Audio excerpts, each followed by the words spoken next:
लड़का मुझे पसंद करता था, मैं यह जानती थी, पर जब उसने हिम्मत करके मुझे प्रपोज किया तो मैं घबरा गई। प्यार ऐसे जाग जाएगा मुझे पता नहीं था। चोरी छिपे आ गया, पता भी नहीं चला। समझ नहीं आया क्या करूं, कैसे रिएक्ट करूं। मैंने उसकी बहन को यह बात बता दी। शायद उसने घर पर यह बात बता दी होगी। फिर अचानक सब बदल गया। अब उसका मुझे देखना, रास्ते में मुस्कुराना, हल्की सी शरारत करना सब बंद हो गया, जैसे वो अपनी दुनिया से मुझे निकाल चुका था। पहले तो यह सब नॉर्मल लगा, लेकिन कुछ दिनों बाद दिल में एक अजीब सी बेचैनी होने लगी। शायद मैंने गलती कर दी थी। उसे खोने का एहसास होने लगा। पर अब क्या करूं? जब भी उसे देखती वो नजरें चुराकर गली बदल लेता, जैसे अब मैं उसके लिए कोई मायने ही नहीं रखती। उसकी वो बेरुखी, वो अनदेखी अब मुझे परेशान करने लगी, जैसे उसकी दुनिया में मेरी कोई जगह ही नहीं हो। फिर कुछ दिनों तक वो दिखाई ही नहीं दिया, और जब कुछ हफ्तों बाद मैंने उसे देखा तो मेरा दिल धड़क उठा। लेकिन यह धड़कन खुशी की नहीं, एक अजीब सी तकलीफ की थी। वो किसी और के साथ पार्क में घूम रहा था, मुस्कुराते हुए, हंसते हुए। शायद वह आगे बढ़ चुका था। उस पर बहुत गुस्सा आया मुझको, उससे ज्यादा खुद पर आया। पार्क में उसकी मुस्कान देखकर मैं सहम सी गई। वो किसी और के साथ था और मेरा दिल जैसे बुझ सा गया। लेकिन फिर उसकी नजर मुझ पर पड़ी। कुछ पल के लिए वो ठिठका, फिर मेरी तरफ बढ़ने लगा। सुनो, वो लड़की बस मेरी अच्छी दोस्त है, उसने जल्दी से सफाई दी, जैसे मैं कोई फैसला सुनाने वाली हूँ।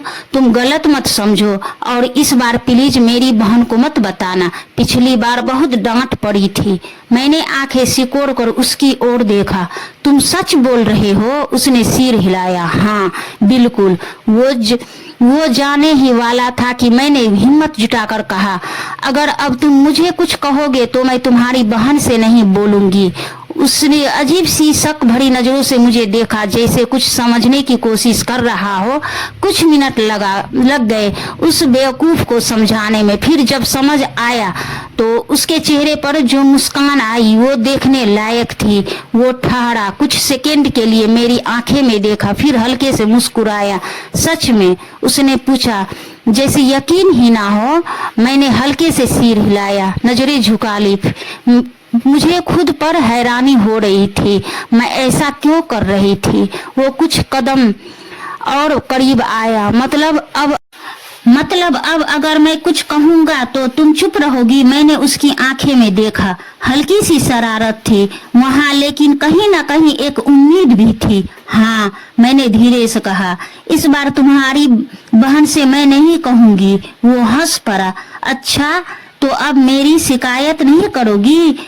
पर ऐसा क्यों? अब ऐसा क्या हो गया भला? मैंने कुछ नहीं कहा, बस हल्की मुस्कान दी।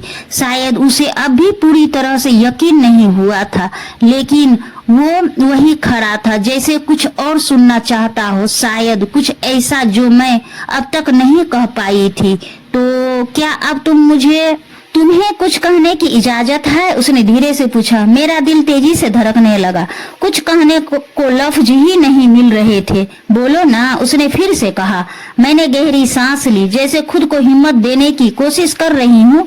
फिर हल्के से मुस्कुराते हुए कहा, अब की बार कहोगे तो शायद जवाब भी मिलेगा। बस इतना बोलकर मैं वहां से चली गई। उसकी आंखों में वो चमक फिर से लौट आई थी।